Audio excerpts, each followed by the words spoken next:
दोस्तों आज हम जानेंगे जैसे कि regular mutual fund and direct mutual fund में दोस्त क्या अंतर है। तो देखो दोस्त, बातों में ही समझ आता है कि direct mutual fund means direct है, जहाँ पर आपको शायद कोई कमीशन लेने के लिए कोई बेटा नहीं रहे, आप डायरेक्टली इन्वेस्टमेंट कर रहे हो। बट रेगुलर में क्या है कि देखो दोस्त, बीच में एक एजेंट आ जाता है या फिर एक एडवाइज़र आ जाता है जो बीच में कमीशन खाता है, ठीक है।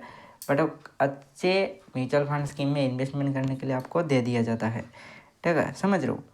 बट देखो दोस्त, दोनों ही अपने अपनी फील्ड में बेस्ट है, ठीक है। दोनों का ही पॉजिटिव थिंकिंग भी है, नेगेटिव थिंकिंग है।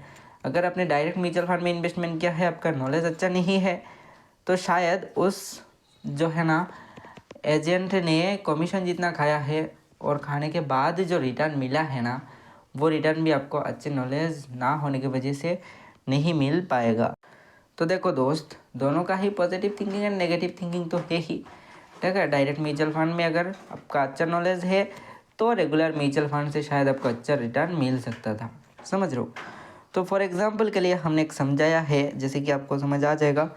जैसे कि मान लो आपने कोई एक रेगुलर म्यूचुअल फंड में इन्वेस्टमेंट किया है, जहाँ पर 10,000 रुपीज़ आपने लमसम इन्वेस्टमेंट किया था और एवरी मंथ आप 1,000 रुपीज़ करके इन्वेस्टमेंट कर रहे हो और आपका 12% का रिटर्न था, जिसमें से रेगुलर म्यूचुअल फंड होने की वजह से 1% चार्ज ले लेता है एजेंट कमीशन, तो आपको 11% ही रिटर्न मिल रहा है, ठीक है। एंड 30 ईयर्स के लिए आपने इन्वेस्टमेंट करना स्टार्ट किया है। तो यहाँ पर आपको दिख जाएगा, जैसे कि यहाँ पर देख सकते हो 26 लाख ही आपको मिल रहा है, समझ रहे हो। बट उसी केसेस में अगर अपने जो 11% है वो 12% का रिटर्न ले पाते, ठीक है, तो यहाँ पर क्या होता, 26 लाख से ज़्यादा मिल पाता, ठीक है। 32 लाख आपको रिटर्न मिल सकता था, जो अप्रॉक्स कहा जाए तो आपको 5 से लेके 6, ठीक है, लाख का फ़र्क है, समझ रहे हो। 5 लाख का ही कमीशन खा जाता कौन, एजेंट, ठीक है। तो आप डायरेक्ट म्यूचुअल फंड का अगर आपका नॉलेज है तो आप डायरेक्ट म्यूचुअल फंड में इन्वेस्टमेंट करो। अगर आपको लग रहा है कि नहीं मेरे को रेगुलर म्यूचुअल फंड में इन्वेस्टमेंट करना है, तो आप रेगुलर म्यूचुअल फंड में इन्वेस्टमेंट कर सकते हो। तो दोनों ही आपस में बेस्ट है अपने फील्ड से। किसी के लिए अच्छा है रेगुलर म्यूचुअल फंड, किसी के लिए डायरेक्ट म्यूचुअल फंड। तो दोनों में क्या अंतर है, आई होप आपको समझ आ ही गया होगा। अब हम जानते हैं कि कैसे आप म्यूचुअल फंड में इन्वेस्टमेंट कर सकते हो, धन के थ्रू।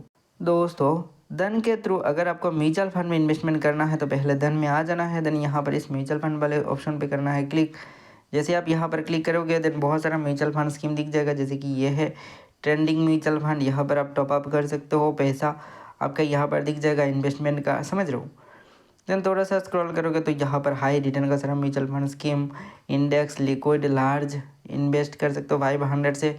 जिन जिन म्यूचुअल फंड स्कीम में वो दिख जाएगा। यहाँ पर टॉप रेटेड स्कीम दिख जाएगा, यहाँ पर हटेगा। यहाँ पर इक्विटी सेगमेंट का जितने भी म्यूचुअल फंड स्कीम है सारा लिस्ट निकल के आ जाता है। यहाँ पर हाइब्रिड का सारा म्यूचुअल फंड स्कीम यहाँ पर आ जाता है, डेट का यहाँ पर आ जाता है। जितने भी tax saver mutual fund scheme है सारे यहाँ पर आ जाते हैं। देन यहाँ पर सारे अगर कोई स्पेसिफिक यानी एएमसी का अगर आपको देखना है तो यहाँ पर टॉप एएमसी में क्लिक करने के बाद यहाँ से आप सारे एएमसी का देख सकते हो, ठीक है। और उनमें से कोई एक एएमसी का specific mutual fund scheme selection कर सकते हो। देन थोड़ा सा नीचे आओगे तो यहाँ पर आपको एनएफओस भी मिल जाएगा। यहाँ से आप एनएफओ में भी इन्वेस्टमेंट कर सकते हो, जो नया म्यूचुअल फंड आया है लिस्टिंग होने के लिए। तो फॉर एग्जांपल कोई भी एक म्यूचुअल फंड स्कीम हम सिलेक्ट करते हैं। जैसे ही हमने क्या क्लिक, देन देख सकते हो यहाँ पर जो है ना आईसीआईसीआई का एक म्यूचुअल फंड स्कीम ले लिया है हमने, ठीक है। तो यहाँ पर हमें क्या करना होगा, जैसे कि देख सकते हो यहाँ पर दोस्त कि बहुत सारा ऑप्शन है। यहाँ पर हमें क्या करना है, इन्वेस्ट नाउ का ऑप्शन पे करना है क्लिक। जैसे ही हमने यहाँ पर इन्वेस्ट नाउ का ऑप्शन पे किया क्लिक, देन दोस्त यहाँ पर आपको दिखाई दे रहा होगा एसआईपी का एक ऑप्शन है, वन टाइम का भी ऑप्शन है। यहाँ पर डीमेट एंड एसआई फॉर्मेट है।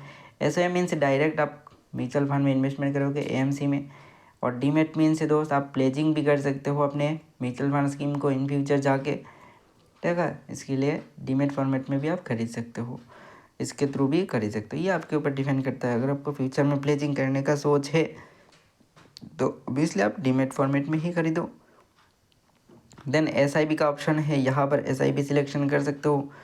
देन उसके बाद दोस्त यहाँ पर SIP का डेट देख सकते हो, यहाँ पर मंथली बेसिस में, वीकली बेसिस में, डेली बेसिस में, ठीक है। देन यहाँ पर इन्वेस्ट एज SIP का ऑप्शन है, इसमें भी क्लिक कर सकते हो आप, ठीक है। एंड करके आप इन्वेस्टमेंट स्टार्ट कर सकते हो अपने बैंक से पैसा पे करके, है ना दोस्त कमाल का चीज़। तो अगर आपने धन में डीमेट अकाउंट ओपन नहीं किया है तो डिस्क्रिप्शन बॉक्स पर लिंक है, जाके फ्री में अपना डीमेट अकाउंट ओपन कर सकते हो।